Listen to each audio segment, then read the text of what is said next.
Good evening, everyone, and thank you all for coming. It is really our pleasure to host a film like this. This is our 5th year of producing a festival, and our mission is to promote cultural understanding, and really we have a focus on social justice issues. Immigration is very near and dear to us. And so it is with great pleasure that we are lucky to have this film, as well as Angie here with us this evening. So after we do screen the film, please stay seated, because we will have a Q&A with the Executive Director of the of Massachusetts Immigrant and Refugee Coalition, our fiscal agent, thank you, as well as Angie. There are over 11 million undocumented people with no pathway to citizenship. And when this film is described as featuring a woman with courage, I think that's an understatement. She's from Colombia, she is undocumented, and she suddenly decided that she had a conscience about what was happening with immigration and started an advice column, was picked up by the New York Times, and the filmmaker, Michaela Schur, started she approached Angie thinking that she was going to put together a short, 5-10 minute short. She fell in love with this woman and her story, and thus we have a full-length feature documentary. So again, thank you. We are about to enter our season for a film festival that is going to be at the Kendall Square Cinema this year, October 15 through 22. And many other films that I wouldn't say they're as wonderful as this, because this is one of our favorites, but we invite you to look at our program on the website that will be up in a couple of days, and invite you to other films that we're screening. But for tonight, let's enjoy. Thank you. I want to congratulate and commend Angie for being so brave in sharing her story. It's really moving with a happy ending, but it's not just a happy ending for her, but for millions of others who benefited from DACA and the big achievement. And if it wasn't for people like Angie, the change would have never come. So just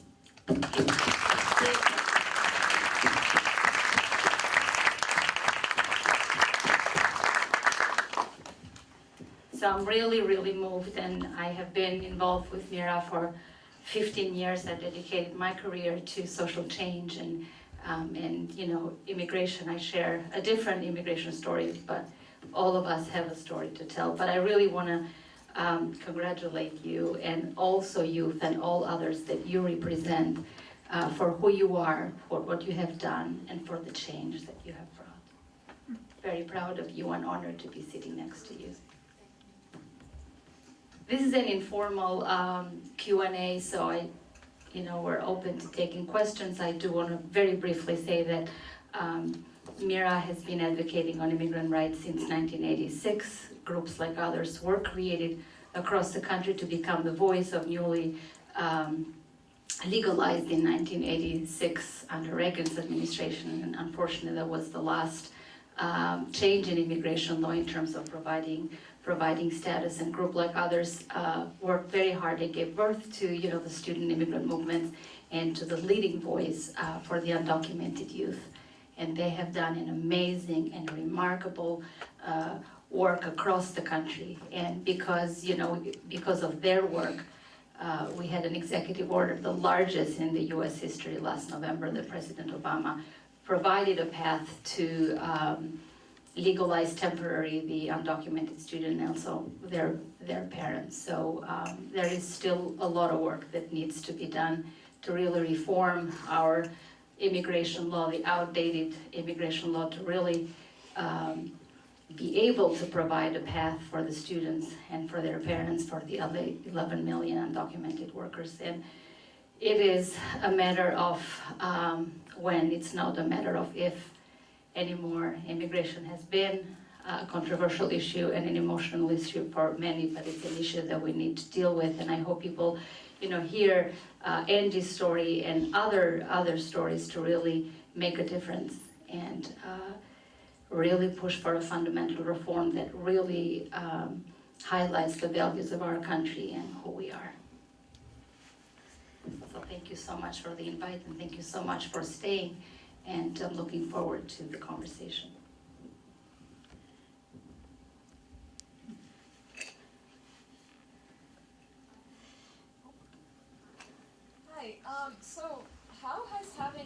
visa change your life, if it has at all? Hi everyone, thank you for coming. So it has and it hasn't changed.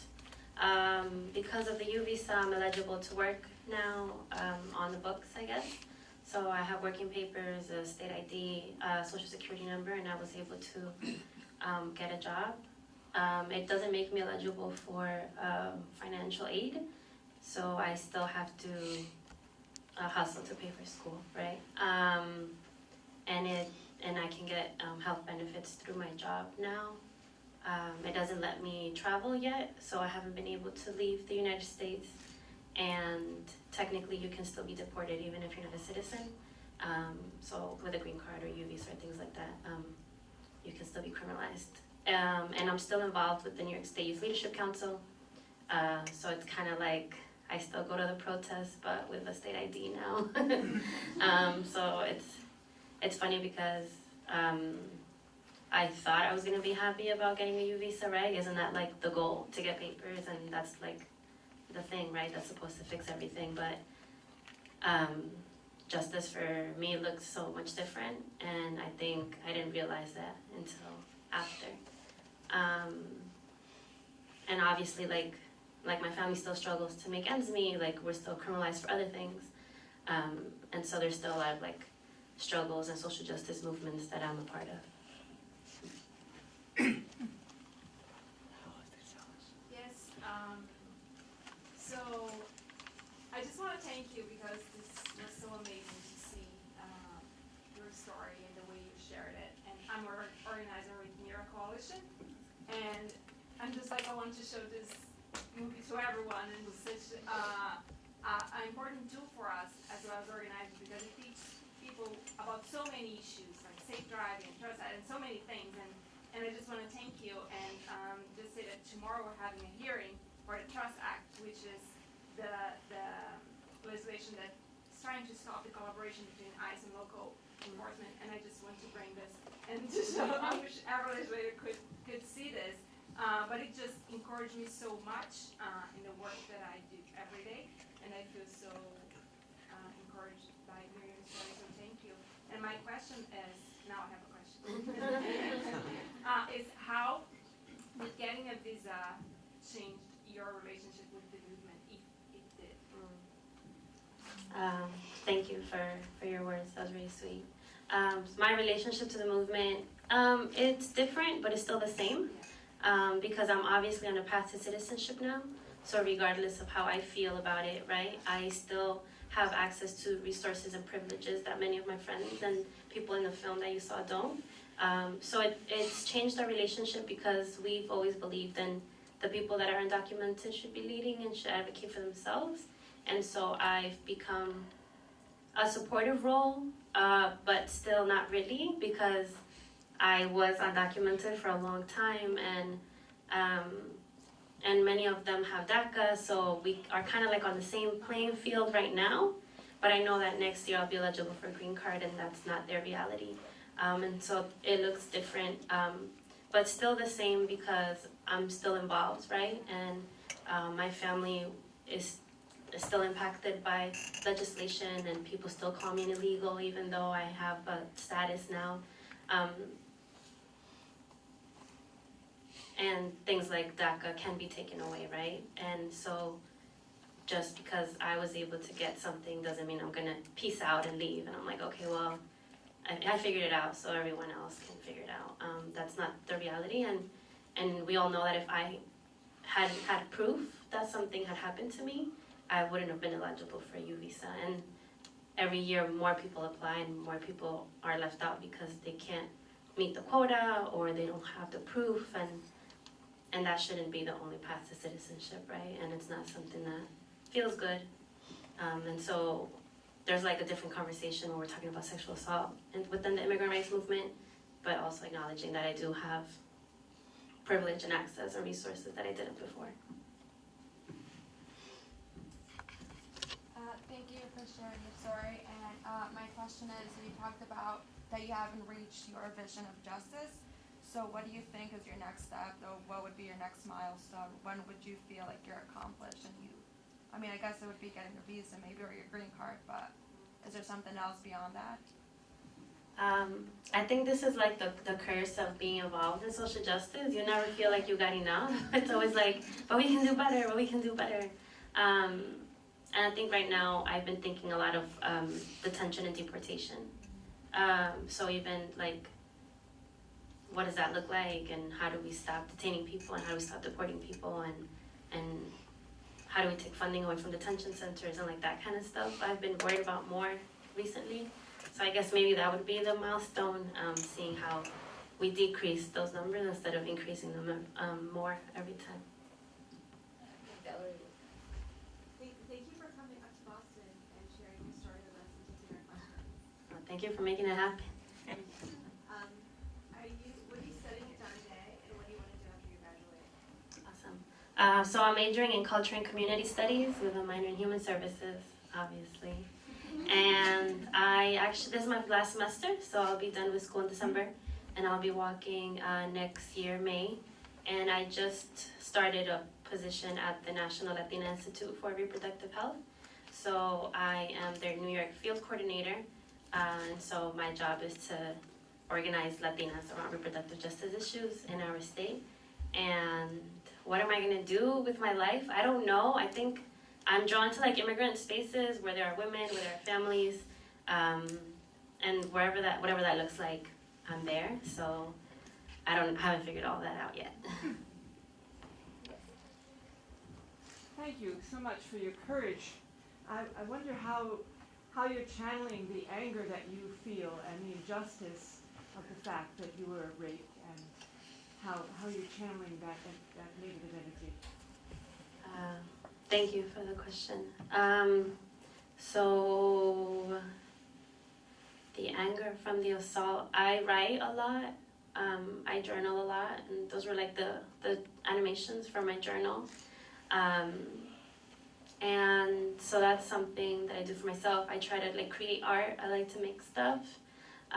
So that helps. Spending time with friends and family definitely helps. And I like to support other people that are going through the same thing, or reading stories of the way other people cope. I like to go out to dance, have fun. I like the summer, definitely beach and the sun. I have a dog, so spending time with my dog helps. It helps me remind myself that I'm like a human that does like human things and has an ordinary life, aside from like all these horrible things. And sometimes I like to spend time by myself too. Sometimes like too many people feel like too much. So how do you think you can work to change that law, or that circumstance that people can only become documented when they're injured? I don't know about changing it. I don't know. For some people, it's been a form of relief that they feel was right. I think this was just one of many experiences. I've met other people with U visas who were very grateful that they were able to adjust their status, and other people who felt very angry.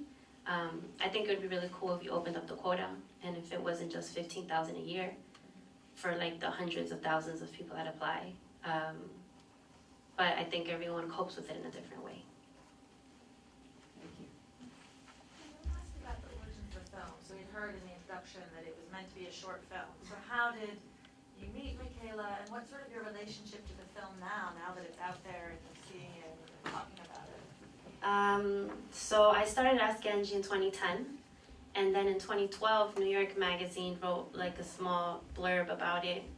And Michaela read the piece in the magazine and emailed me that she wanted to make a short, like 5-minute clip about the advice column, and she wanted to interview some people that had emailed me, and that was about it. And then in the filming process, I applied for my U visa. We found out I was eligible together. She met my family, she met my friends, and met the people that I was organizing with in New York, and kind of fell in love with everybody and became attached. And she was like, I can't just make this 5-minute thing when there's all this stuff happening. So she followed me for about 3 years.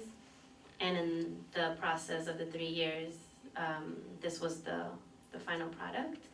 And my relationship to the film is still pretty new. We actually just finished it recently and started screening it since June. So I'm still going around and seeing the screenings with people, and we're going to be airing on PBS on Monday. So from there on, there's hopes that maybe more people want to pick it up, and there's definitely more people wanting to screening in schools and in their college. So that's kind of what that looks like. And it's still a little bit awkward. I still get nervous, and I like to sit in the back to see how people react to it and what they take from it. Like I heard everybody sobbing and all that stuff. So I just like to see like what the crowd feels like and be on that roller coaster of emotions with everybody. So one of the most powerful aspects of the film to me personally was the animations of the diary entries that you had in the journal. So my question is, when did you start writing? And was this a result of the move to the U.S. or of the assault, or was it just a way to just kind of express your feelings in paper? I don't know when I started writing. I just remember that I had to write a lot because I was an ESL student, so they used to make me read and write a lot more. And so I would try to like write at home, and I had like people to give me journals for Christmas, my birthday, and stuff like that. But it wasn't until I got older that I started writing about more deeper stuff, you know, like before I read about boys and my friends and all that stuff. But so I've been writing for a while, on and off, and I definitely have a lot of journals saved up. What was the second part of the question? I forgot, I'm sorry. Oh, I was gonna say, was this a result of anything? Oh, probably just, no, I don't think so. I think I've just always enjoyed having that like privacy and that space for myself. Do you think that it helped you in your coming out process? Do you think that it helped just helped you cope with everything happening? Yeah, definitely, because I think for me, when I write in my journal, there's nobody at the other end that is going to react any kind of way or judge me for what I feel or what I think. And some things I just want to keep for myself. So it works out. Thank you. Yeah, thanks so much for sharing your experience. I have two questions. One very quick. Did your mother get the U visa as well? Yes and no. Actually, my mom was waitlisted for her U visa, so she's been on a wait list for 2 years now, and she has deferred action. So she's renewed her deferred action a couple of times. I know it says that she was approved because technically she was, but trying to explain that she was waitlisted, it's like, yeah, because the quota, she didn't fit into the year, yeah. And then I was curious what you hope will happen, or what you know is going to happen in terms of the use of the film for policy work or in regards to DC activity with MIR or with other organizations. So I think the purpose of the film was definitely to spark conversations that are a little bit different, and to have people think a little bit more about what justice looks like for the immigrant community beyond getting our papers. I think those were some of the things we're hoping people would talk about, or think about sexual assault within the immigrant community, and to use it in their schools and in their classrooms and with conversation with each other. So much for policy work. That's not so much the goal of the film, especially because we're working with PBS and we're focusing more on like the education and conversation aspect. Thank you so much for sharing your experience. I was wondering, I've heard a lot of folks make a lot of the comments that you mentioned that you get in your hate mail about, who belongs where and things like that. So I was wondering, have you ever been able to have a conversation with someone of a differing opinion that you were able to actually see them change that point of view based on your story? And if that is an audience that was intended for a film like this? So I have spoken with one person that had a different opinion than I did. And so at the end of our conversation, they felt a little bit different about the topic, but they also had a conversation with me and didn't insult me or things like that. So I was a little bit different. And the audience is definitely people that haven't heard about this topic before. So if people that have certain feelings about immigrants watch it and feel different, that would be great, and I'd love to know what that process was like. Do they really show up? I'm not too sure about that, because I feel like they'll see a film about an undocumented immigrant, they're already like, she has to be deported. And so, I don't know. But if they want to be there, sure, I mean, yeah. Yeah, one of the things that I always think is interesting about like immigration in general as a topic is that you can talk about the policy and kind of the big picture stuff, but one of the things that I really like about this movie is that it gets really deep into specific day-to-day issues that people who are citizens don't even think of, because I can show my ID and it'll get me into so many places. What are some of the surprising instances that you think people who are citizens don't kind of realize are problem areas for undocumented immigrants? So through Ask Angie, I've gotten a lot of questions about dating.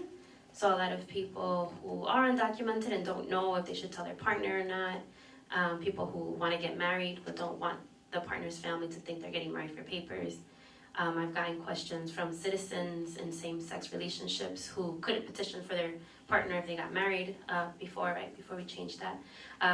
So they were afraid of what that looked like.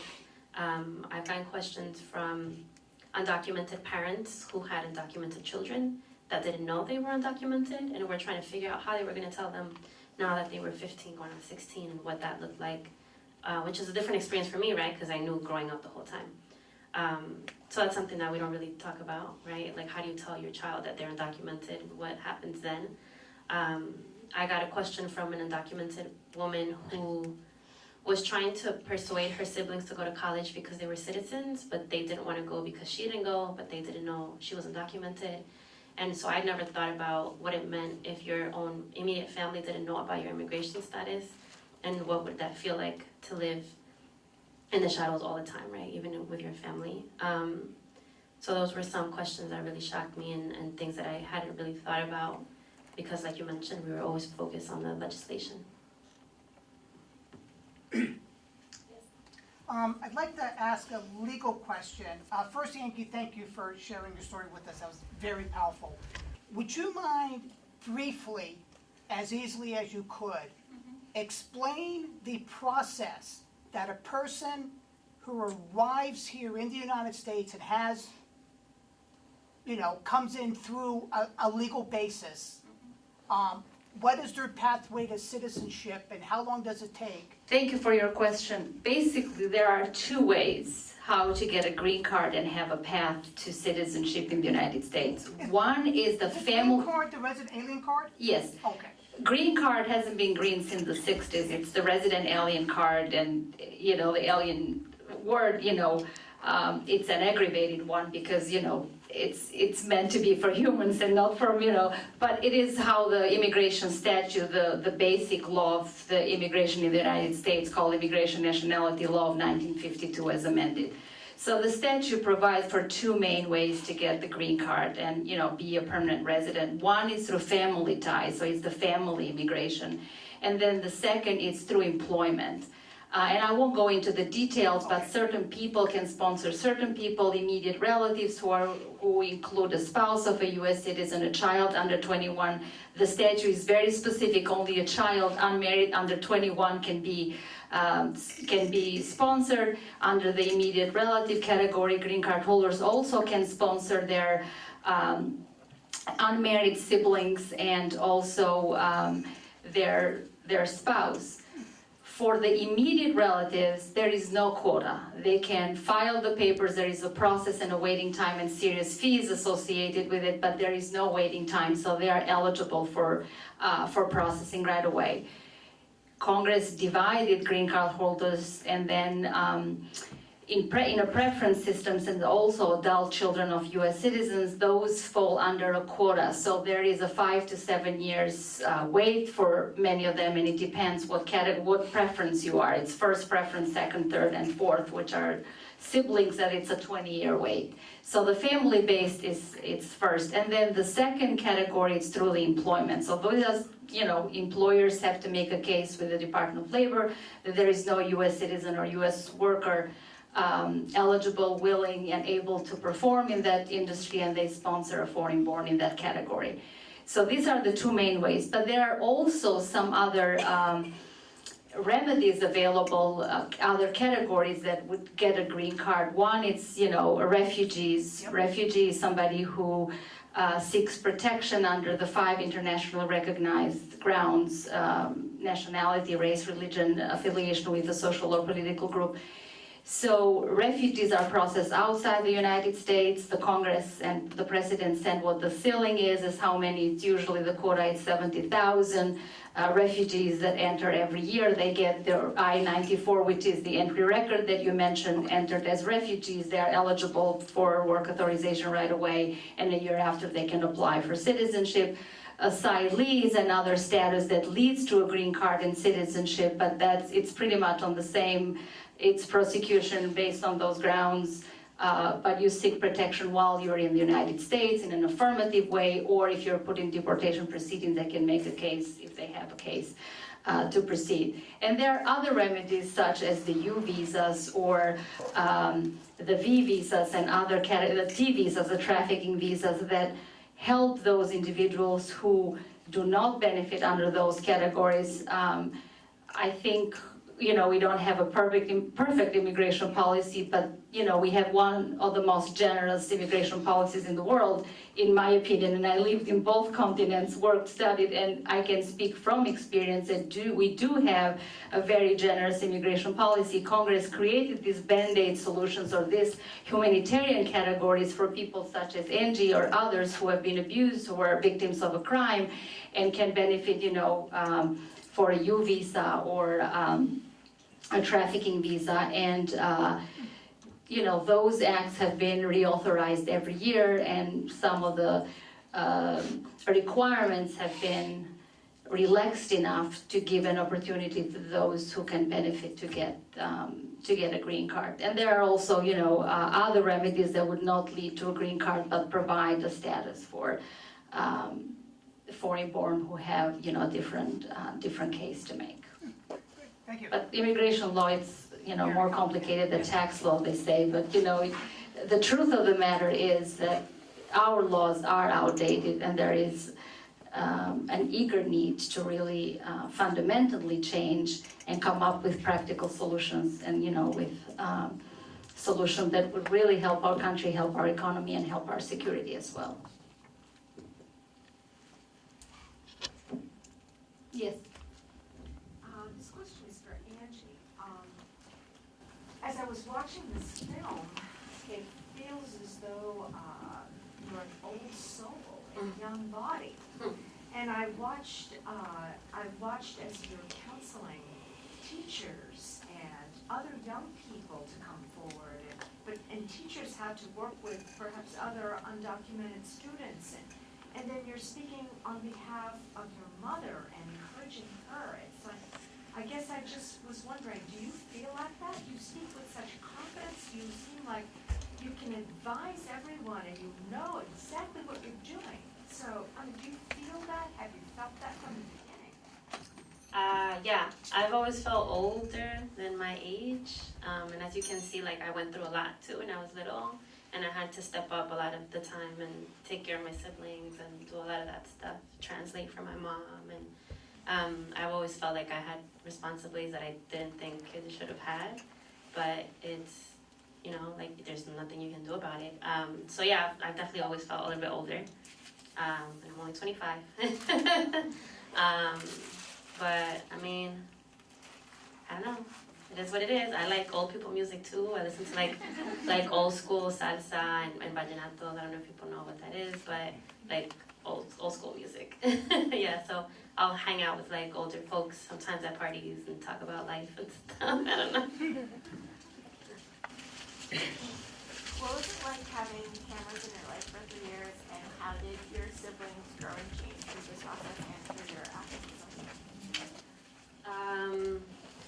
So having the cameras follow me, I think after a while I got used to it, and I would kind of forget that they were around. The cameras went with me to Six Flags. That wasn't in the film, but they went with me to Christmas and Thanksgiving, all that stuff. And also the director was pretty cool about, getting to know my family first before she started filming them, and then her and I hanging out without the cameras around, so it kind of felt normal.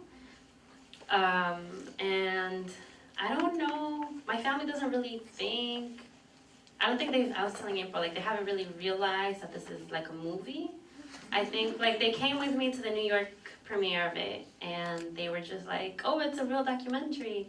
But, because, you know, they live with me and they're just like, whatever, it's Angie. So it's been funny to see. They're like, oh, you were on TV the other day. I'm like, okay. But I think, and I'm hoping that as they get older, they'll start to understand more that living in a mixed status family is a real issue that impacts them. That's what I'm hoping. One thing I wanted to highlight about the movie is also how educational it is and how important it is to do immigration screening. Because Angie and her mom were beneficiaries of a great benefit at the time that the benefit was established by Congress and the regulation came out, and they weren't aware of it. And there are so many out there in the mixed household families in particular, or who have application files under different Band-Aid solutions, such as the 245I law that was a while ago that provided for the undocumented to file and wait in line and pay a fine. And there are so many in that category who are still waiting under the quotas to get status when their numbers become available. But that also illustrates how complex the issue is, and there is no fine line what the undocumented is and what mixed status families are and the beneficiaries of such benefits. So I cannot emphasize enough, if you're working with different agencies and you come in contact with foreign-born, that immigration screening and getting the facts together, it's really crucial.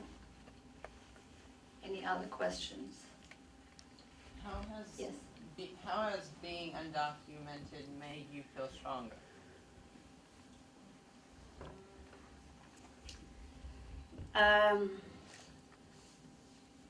I want to say it kind of forces you to be stronger, which is way different, because you have to find resources where there are none and create paths for yourself where there weren't any. I'm the first in my family to go to college and be undocumented, and so I didn't really have people to talk to, and back in 2009, it looked a little bit different than it looks now, right? And you have to figure out ways to work without working papers and figure out how to like not get caught doing it, and if you drive without a license or what that looks like. And I think being involved in the immigrant rights movement was what empowered me more, because being undocumented just made me feel scared. But being involved in a community that made me feel powerful was what made me feel empowered.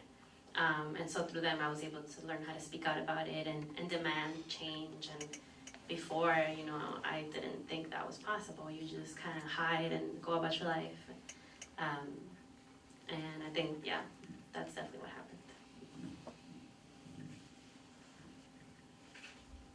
Any other questions or comments? Yes, Valerie? Are you still living with your mom and twins?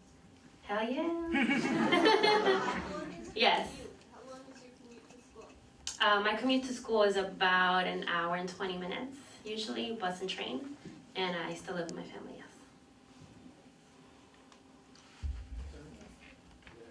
It was a missing thing for me from the movie, seeing your family dynamic, where you see your mom fear, like she was afraid. Then you see your younger sister, which was optimist, always looking good and stuff.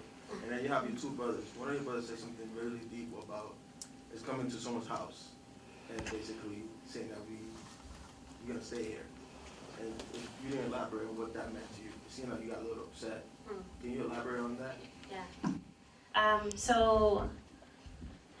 That scene, my brother was sharing with us that he had talked to somebody else about immigration, and this person told them that they thought immigrants just went into people's houses and lived there. And so he was repeating what he had been told, and I remember just feeling very upset that that conversation was even happening. And why was he not saying anything? Why didn't he stick up for his family? maybe they didn't know that he had a documented family. I know the history behind the conversation. I just felt like if somebody is telling you that immigrants are jumping into somebody's house and refuse to leave, why wouldn't you say something when your family's undocumented, right? So I remember feeling upset that that was happening and that he wasn't saying anything, or that he would even have that conversation with somebody. Especially because, you know, my brother's 20, and I feel like at some point you gotta say something, right? So I remember just feeling upset. And I think my other brother, that didn't make it into the movie, but he was sharing also an instance where in class somebody made a negative comment about immigrants during like a history lesson or something, and he didn't say anything either. And so from there, I felt upset that they wouldn't fight back. When I am that person in class, right, that like says something when you say legal and challenges you when you say something ignorant, and so I was expecting the same from them. Which brings me to my main question. Oh, sorry. Go ahead. How do you inspire those youth that don't speak up? You just seem you're so passionate. You have your family live in the same household, Yeah. but they don't share the same passion as you. Yeah. I think something that's very key for us is that we aren't empowering anybody because they have the power within themselves. They just sometimes don't have the support or the encouragement or the resources to be that person. And so I've seen my mom, like, she came out on her own terms. I didn't push her, I didn't enable her, I didn't force her to do that, right? That was like 3-4 years of my mom watching me be involved, and her on her own time deciding that this was something she wanted to do. And I think that that's something that's very powerful, and some people are not going to speak out in class, and that's okay, and some people are not going to come out like this, and that's totally okay too, because I was that person once, right? Coming out wasn't something that I was doing always, and I think it's great to provide that support even when they're not. And eventually, or maybe not, people will come to terms with it on their own and be at a better place with that support. Because I can't tell them, you have to do this, when they're facing different circumstances than I am. This film is really a remarkable example of the power of, telling the story and empowering others. And if you remember when President Obama announced his executive order last November, it was not from the Oval Office, but it was from a high school in Nevada telling about the undocumented story as a success story. So that in itself, I think it's powerful to empower others. Yes, sir. I'm unclear about one part. First of all, thank you for your strength. The part where you were graduating from high school and you were telling the story that you participate in extracurricular activities and you go the extra mile and all of that, you had not come out at that point. Is that correct? Right. So the advice that you were receiving from your guidance counselor saying all of that is because your guidance counselor probably didn't know that you were undocumented? So I've always been involved in my community since I was 16. I used to participate in like community service, and I used to volunteer at like senior centers and all that stuff. And so when I was a junior and a senior, I was involved in a club in school. I was president of the club my senior year. And so my counselor knew I was undocumented. I had the same counselor for the 4 years, and I had mentioned to him that I didn't really know what to do with it, and I didn't know how to apply for school. But he also was a little bit confused at what my opportunities were, and so he was supportive, but we didn't really know what that looked like. So his support would be like, you're doing great things, and you're president of this club, and all this stuff, and sometimes people would recommend scholarships that I could apply for that I wasn't eligible for because of the social. So I would get a lot from my teachers, from my counselor, from my peers that, you're doing all these great things, you're president of a club, or you're gonna do great things, you're gonna go to school, and it was way harder than that. It was harder than just being involved in my community. So yeah, no, he knew. We weren't sure of what the path to higher education as an undocumented immigrant looked like. So an element that might be good for the future would be getting more realistic information into the minds of people who are feeding the 15, 16-year-olds. Right. So when people who has waited for decades to come here being documented, ask some of the people similar to your question, why should their relatives wait for decades and your relatives just walked over the border?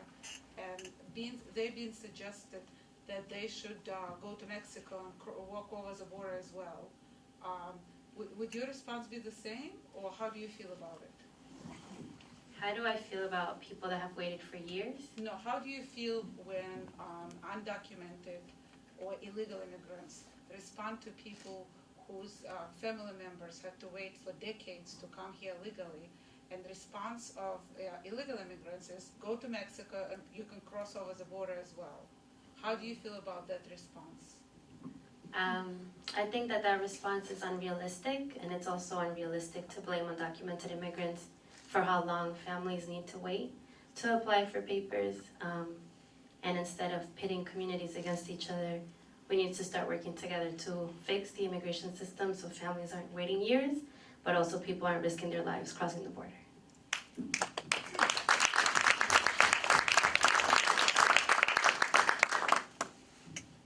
I have a question.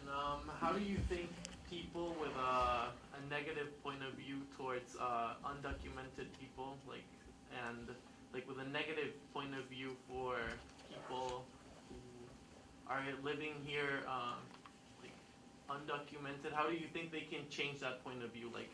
How do you think, I don't know, when do you think people should start talking about this, to educate people in order not to have a negative point of view towards undocumented? I mean, it starts today, right? There's definitely a lot of stories, videos, resources people can read up about. Learning the history of migration definitely helps. Learning even why people migrate in the first place, right? Something that also doesn't come up in the film is how the United States has tons of military bases in Colombia, and what that looked like for my country and how that impacted the migration of my people here. And so learning about all this stuff helps us understand why people even come in the first place. And I think challenging ourselves to think about issues differently, to open our minds and our hearts, and to understand that some of these circumstances, it's not the people that are to blame, right, but the systems that created it. And meeting people, right, talking to people, learning more about the issue, and if this film sparks that a little bit, then that's a great start. Organizing and educating constantly, and the movement has grown tremendously. So imagine where we were and where we are in terms of the immigration debate. So organizing is the key word. Yes. Along with what you were saying a little bit just now, in the movement there's this slogan, migration is beautiful. And yeah, there are some arguments that would say migration isn't that beautiful, it's painful, and I have yet to meet a migrant who really wanted to leave their country. And yeah, a lot of the countries that people are fleeing are experiencing conflict that the U.S. has a hand in. So how do you address that, and how does that become part of the migration debate? Because I mean that's a bigger problem, and it's really hard to solve, and it's a lot of introspection. So how would you say you handle it? That's also a very difficult conversation to have, because a lot of folks get very defensive when it comes to those kinds of conversations. But they're still important to have, especially as we start to deport more people and we continue to bomb other countries, and so all of that is going to impact the people that come here and all that stuff. But a really cool resource that we have at the New York State Youth Leadership Council is a summer program called YEP, Youth Empowerment Program, where we talk about a lot of these things, and we talk about what is racism, what is sexism, what is capitalism, imperialism, and how all of these things impact people with the youth that come to our office. And from there have those conversations within the classroom as well. But definitely working with other movements is also helpful, because the immigrant rights movement is one of many, and our families and our communities are impacted by more than just one issue. Immigration status is just one of many. And so it's definitely powerful to be involved in other spaces, but also to think of the immigrant rights movement as transnational, as many of the people that were here that were deported have different struggles now, and some of them would have been eligible for DACA but aren't, and what does that look like? And so I want us to think about how that connects to other countries, not just in the United States. Angie, I just wanted to add one thing to that too. I mean, I don't think we can always be looking to have the undocumented speaking about this issue. It's the rest of us that live in the United States that care about what our laws look like and what our humanity looks like. And whether it's at the water cooler at work, when we have the opportunity to have an intelligent conversation and challenge people's views, it's up to all of us. We have an opportunity every day of our lives usually, and if we don't take that opportunity, it's missed. And so I think we have to live our lives with passion and commitment to see that the right thing is done. Well said.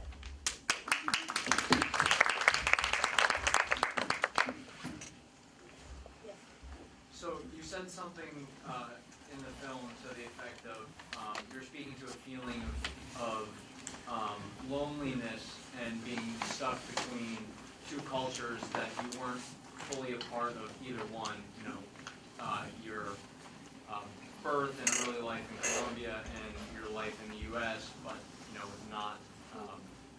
not feeling whole or having full status here.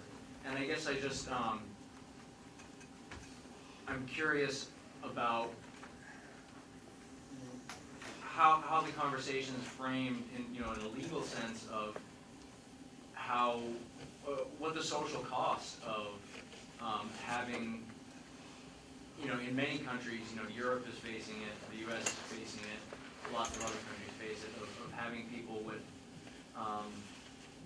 people who belong but don't belong, you know, on paper, and you know, how many of your peers, you know, who are in similar situations, you know, what the cost of them not having the opportunities that they deserve, you know, what that really is, and what we're actually missing out on. Yeah. I think something that comes up in this film that I hadn't realized until I got back from the Chicago screening was how present mental health and our overall well-being is throughout the film. And I thought that was one of the things that we lose, right, or that is at risk when we can't see our family for such a long time, or when our family members are deported and all that stuff. This whole immigration thing does impact our mental health and the way we trust with people and connect with other people too. And that's not something that we really focus on. And obviously our culture, our identity is at risk, not just when you're an immigrant, but also because there's all this rhetoric about assimilating and merging into this one thing and forgetting your culture and forgetting your language and all that stuff is like you're battling it every day to try to remain who you are and not forget where you come from. Even if you're not undocumented, I think that's something that people in general will face too.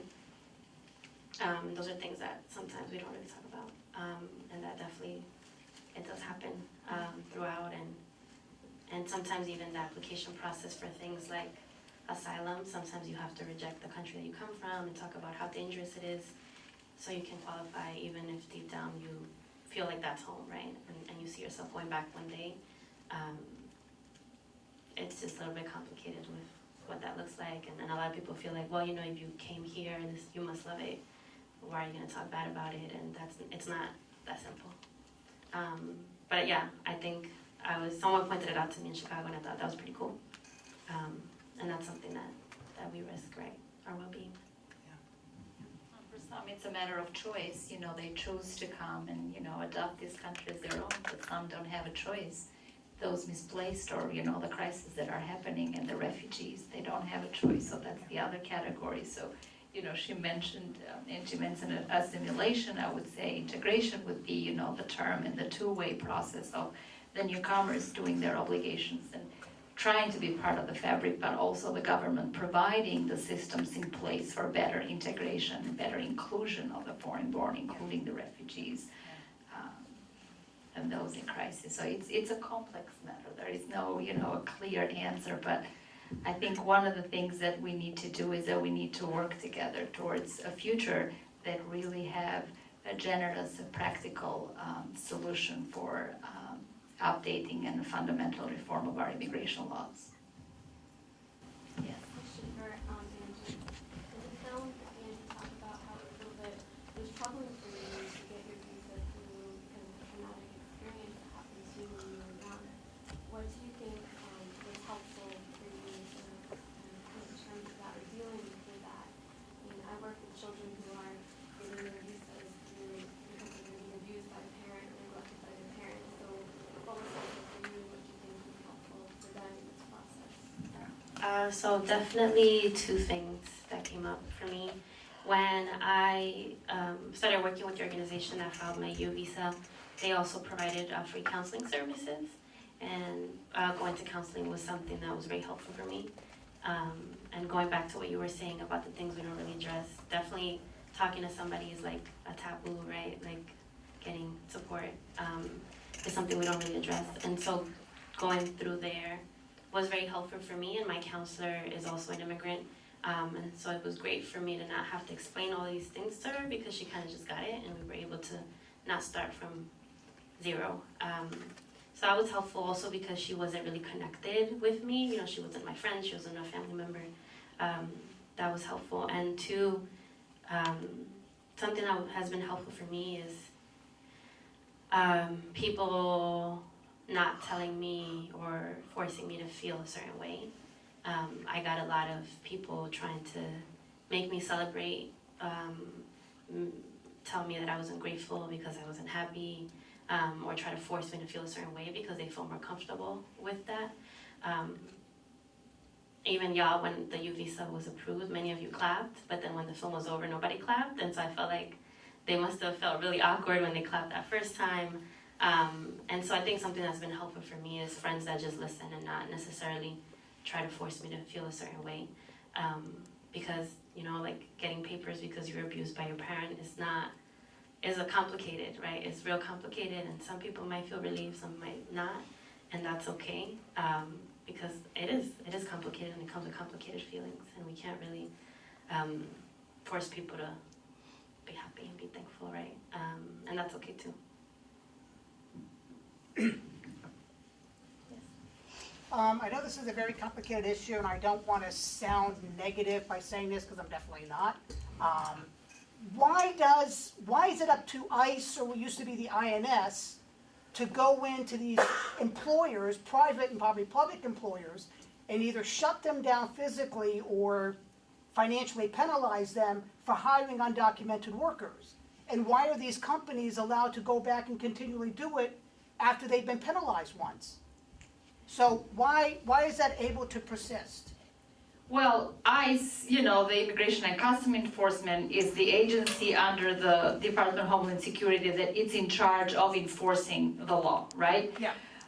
For individuals, but also the law really has, the law provides that employers who hire undocumented workers can be penalized for hiring unauthorized. One thing is, people have, you know, the employers sometimes are not aware of, you know, having the I-9 form, and, you know, the reality is that people do produce, you know, unreal social security numbers. So sometimes the I-forms are such that it's hard for the employer to determine that they are, you know, really employing unauthorized workers. So that's one thing, you know, it's lack of knowledge. The second part is, you know, the resources are such that the Immigration and Customs Enforcement need to use their resources to go after criminals and those who do us harm. So in such industries, you know, they close one eye and then, you know, let things happen, so to speak. And the fact of the matter is, you know, if we have seen legislation being introduced in the past when we were very close of having immigration reform, and especially when Kennedy was in the Senate and there was a bipartisan effort led by the Republican John McCain, the proposal back then had 450,000 visas available for employment every year. And the question was, why is that number? Because that's how many workers came from Mexico and found employment in the state of Texas. So there is obviously a need, and the fact that Congress is failing, you know, for some, it's a way of, let's get, let's get these industries being filled with workers, and let's not worry about the paperwork that they have. And there are a few examples, but we really haven't seen that enforcement piece. And the other, piece I wanted to mention is that, it's really complex because the government does provide a tax ID number, which in a way is for people who don't have a social security number. So somehow it's an acknowledgement of, yes, you can come, working, it's not illegal. I'm providing a tax ID number for you to pay taxes, and I'm not going to worry about fixing the system later on. And that's why it's whatever it is, $65 billion in, social security because of the work of the undocumented workers. So it's a status quo that's unacceptable, and the change needs to happen, and Congress needs to act. But, sorry for going long, but, there are a few pieces to the question that I think it's important to highlight. So the film airs on PBS as part of their POV series on Monday, the 21st at 10 p.m. Eastern Time, and it'll be available online for a month after. So if you don't get to catch it on TV, you can watch it on the computer, you can show it to friends and family. Something that's pretty cool about that is that many of our parents are too scared to come to an event like this, but they can watch it at home by themselves, and so that's pretty cool. So there's that, and we're working on a curriculum that will go along with the film. So if you ever want to include it in part of your conversations in school, in your community, on your syllabus, that's definitely a possibility. And they can contact us if they want to host a screening in their community as well. Excellent. Well, thank you so much, both of you, for. Well, thank you, Angie, and thank you to Emerson and to the Augustine International Film Festival for sponsoring these. So thank you to each and every one of you for being here and your thoughtful questions.